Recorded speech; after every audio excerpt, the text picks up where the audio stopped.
चुनाव के बाद कहते हैं कि हमें झुग्गी वाले पसंद नहीं है, हम झुग्गियां तोड़ डालेंगे, झुग्गी वालों को फुटपाथ पर ले आएंगे या उन्हें 50 किलोमीटर दूर नरेला में फेंक देंगे जहां पर उनके बच्चों के लिए स्कूल नहीं है, उनके लिए नौकरियां नहीं है, आने जाने के कोई साधन नहीं है। ये पिछले कई सालों से दिल्ली में चल रहा है कि हर बार चुनाव से पहले वादे किए जाते हैं और चुनाव के बाद झुग्गियां तोड़ने का काम शुरू किया जाता है। लेकिन अब एक सिस्टमैटिक तरीके से भारतीय जनता पार्टी द्वारा शासित केंद्र सरकार एक साजिश रच रही है दिल्ली से पूरी तरह से झुग्गियों को साफ करने की। 2 दिन पहले 9 नवंबर को प्रधानमंत्री कार्यालय में एक मीटिंग हुई।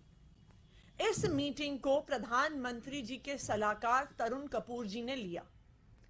इस मीटिंग में दिल्ली की सारी लैंड ओनिंग एजेंसीज को बुलाया गया, जिसमें एमसीडी, डीडीए, रेलवेज, एलएनडी और सबके अधिकारियों को बुलाया गया और उनको सख्त आदेश दिए गए हैं कि दिल्ली में से पूरी तरह से झुग्गियों को साफ करना है। किसी भी जमीन पर झुग्गी खड़ी नहीं रहेगी, झुग्गी वालों को पूरी तरह से साफ कर देना है। यह हम पिछले कई महीनों से देख रहे हैं कि जहां जहां केंद्र सरकार की जमीन है वहां पे एक एक करके झुग्गियों को हटाया जा रहा है। नवंबर के ही महीने में डीपीएस मथुरा रोड के जस्ट पीछे सुंदर नर्सरी की झुग्गियों को ग्रैप के दौरान एक खास आदेश देके केंद्र सरकार की एलएनडीओ ने डिमोलिश किया। ग्रैप के दौरान डेमोलिशन अलाउड भी नहीं था, लेकिन वो एक खास परमिशन लेके आके उन्होंने उन झुग्गियों को तोड़ा। आखिरकार ये झुग्गियां तोड़ने का प्लान क्यों बन रहा है? ये झुग्गियां तोड़ने की साजिश क्यों हो रही है? क्योंकि प्रधानमंत्री नरेंद्र मोदी जी दिल्ली में झुग्गियां नहीं चाहते हैं। जब विदेश से अलग अलग उनके दोस्त आते हैं, जैसे जो बाइडेन जी आए थे, जब G20 के नेता आए थे, तो उनको शर्म आती है कि दिल्ली में झुग्गियां हैं और दिल्ली में झुग्गी वासी हैं। जब G20 का समिट हुआ था तो दिल्ली की झुग्गियों को इस तरह से हरे कपड़े से छुपाया गया था। कई सारी दिल्ली की ऐसी झुग्गियां थी जिनको विदेश से आने वाले नेताओं की नजर से छुपाने के लिए ऐसे हरे कपड़े लगाए गए थे। प्रधानमंत्री नरेंद्र मोदी जी को झुग्गी वाले पसंद नहीं है, उन्हें झुग्गियां पसंद नहीं है और वो दिल्ली से पूरी तरह से अब इन झुग्गियों को साफ करने का प्लान बना रहे हैं। लेकिन जब तक दिल्ली में अरविंद केजरीवाल की सरकार है, जब तक दिल्ली में आम आदमी पार्टी है, हम दिल्ली के हर झुग्गीवासी के अधिकार के लिए लड़ते रहेंगे। जब तक अरविंद केजरीवाल हैं, चाहे हमें कोर्ट जाना पड़े, चाहे हमें सड़क पर जाना पड़े, चाहे हमें संसद तक जाना पड़े, लेकिन हम दिल्ली में एक भी झुग्गी को तोड़ने नहीं देंगे। हम अपना एड़ी चोटी का जोर लगा देंगे कि भारतीय जनता पार्टी शासित केंद्र सरकार इन झुग्गी वालों को इतनी ठिठुरती हुई ठंड में सड़क पर ना लेके आए, उनके घर ना उजाड़े। नमस्कार दोस्तों, अक्सर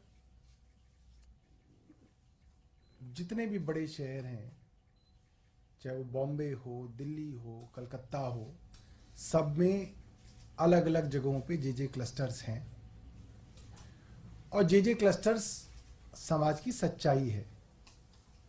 उन जे क्लस्टर्स में कौन लोग रहते हैं? जो भी अपर मिडिल क्लास लोग हैं। आपके घर में सफाई करने वाली मेड, आपके बच्चों को पालने वाली आया, आपके घर का ड्राइवर, आपके कपड़े प्रेस करने वाला धोबी, ये सभी लोग, आपका चौकीदार, आपका सब्जी वाला, आपका फल वाला, सब लोग ये आसपास के झुग्गी क्लस्टर्स पे रहते हैं।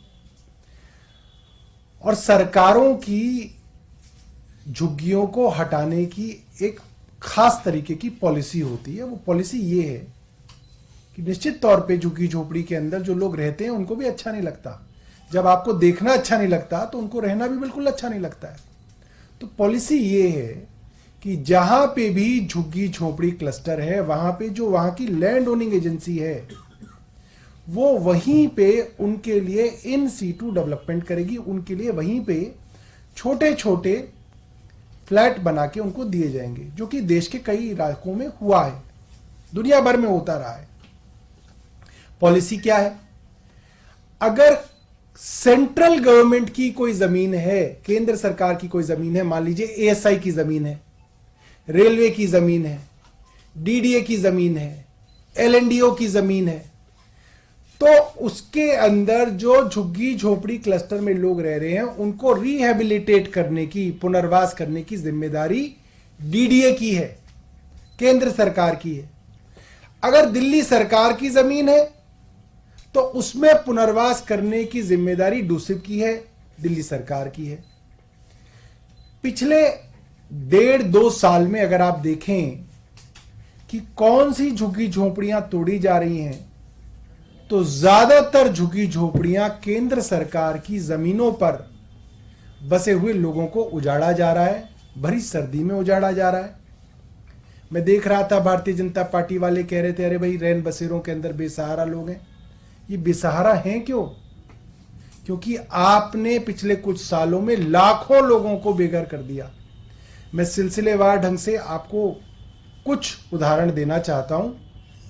हर उदाहरण में सोचिएगा सैकड़ों घर होंगे, हजारों लोग होंगे, उनके स्कूल में जाने वाले बच्चे होंगे, उनकी जवान बेटियां होंगी, उनके आसपास में काम करने की जिम्मेदारी होगी। सब कुछ तहस नहस जो किया गया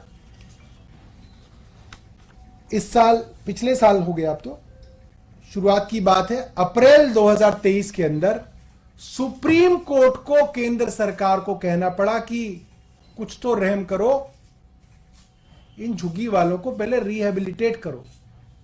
यह मुख्यमंत्री अरविंद केजरीवाल जी की कॉन्स्टिट्यूएंसी सरोजिनी नगर का मामला है, जहां पे केंद्र सरकार इन गरीब लोगों को उजाड़ने के लिए तत्पर है और कोर्ट पहुंची हुई है। Supreme court urges DDA to consider the plight of Sarojini Nagar jhuggi dwellers. उसके बाद सुप्रीम कोर्ट ने उसी मामले में दोबारा क्या कहा? Deal with people humanely, supreme court stops demolition of 200 Sarojini Nagar jhuggi jhopdis. सवाल यह आता है कि केंद्र सरकार गैर कानूनी काम कर कैसे सकती है जब आप इतनी बड़ी बड़ी बातें कहते हैं और देश का कानून है, सिर्फ आपका वादा नहीं है, देश का कानून है कि आप जब तक उनको पुनर्वास नहीं करेंगे आप उनको नहीं उजाड़ सकते। आप इस तरह से उजाड़ रहे हैं। इसके बाद में एक और दिखाता हूं। धौला कुआं पे G20 से पहले ऐसा लगा कि बड़े बड़े लोग आएंगे, धौला कुआं की झुग्गियां तो बड़ी परेशान कर रही हैं। डिप्टी चीफ मिनिस्टर के ऑर्डर के बावजूद